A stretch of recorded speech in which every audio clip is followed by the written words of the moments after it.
As A ಅವರು producer, ನಾನು Karnataka television association vice president ಆಗಿರೋದ್ರಿಂದ ಬಹುತೇಕ ಹಲವು ಸಂದರ್ಭ ಮೀಟ್ ಮಾಡ್ತಾ ಇದ್ವಿ. ಇದಕ್ಕೆ ಮೊದಲು ಜನನಿ ಸೀರಿಯಲ್ ಇಂದ ಪ್ರೀತಿಗಾಗಿರ್ಬೋದು, ಇತ್ತೀಚೆಗೆ ಕೃಷ್ಣ ರುಕ್ಕು ಆ ಸೀರಿಯಲ್ ಕೂಡ ಒಟ್ಟಿಗೆ ಯಾವುದೇ ಪ್ರೊಡಕ್ಷನ್ ಮಾಡ್ತಾ ಇದ್ದೀನಿ. ಬಟ್ ಅವರು ಇಷ್ಟು ಬೇಗ ನಮ್ಮನ್ನ ಅರಗಲ್ತಾರೆ ಅಂತ ಯಾವ ಕನ್ಸಲ್ಲಿ ನೆನೆಸಿರ್ಲಿಲ್ಲ.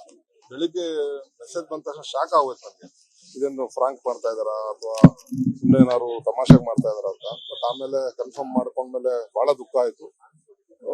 ಜೊತೆಗೆ ಅವರಂತ ಒಬ್ಬ ಸ್ಫುರದ್ರೂಪಿ ನಟ, ಈಗಾಗಲೇ ನಾವು ಪುನೀತ್ ಅವ್ರನ್ನ ಕಳ್ಕೊಂಡು ಇನ್ನೂ ಆ ಒಂದು ಶಾಕ್ ಇಂದ ಆಚೆ ಬಂದಿಲ್ಲ. ಅಂತದ್ರಲ್ಲಿ ಅದೇ ವಾರಿಗೆ ಇವ್ರು ಕಳ್ಕೊಂಡಿದ್ದು ನಿಜಕ್ಕೂ ಬಹಳ ದುಃಖ ಅನಿಸ್ತಾ ಇದೆ. ಜೊತೆಗೆ ಅವರು ಒಬ್ಬ ತುಂಬಾ ಸಿಸ್ಟಮ್ಯಾಟಿಕ್ ಮನುಷ್ಯ.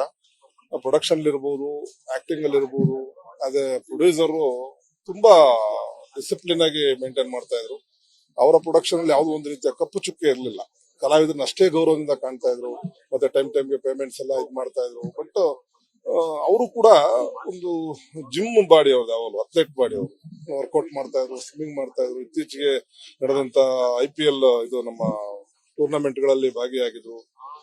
ಕ್ರಿಕೆಟ್ ಮತ್ತೆ ಬ್ಯಾಡ್ಮಿಂಟನ್ ಎಲ್ಲ ತುಂಬಾ ಸಿಸ್ಟಮ್ಯಾಟಿಕ್ ಮನುಷ್ಯ. ಬಟ್ ಯಾಕೆ ಇಷ್ಟು ಬೇಗ ದೇವರನ್ನ ಕರ್ಕೊಂಡು ಹೋದೆ ಬಹಳ ದುಃಖ ಆಗ್ತಾ ಇದೆ.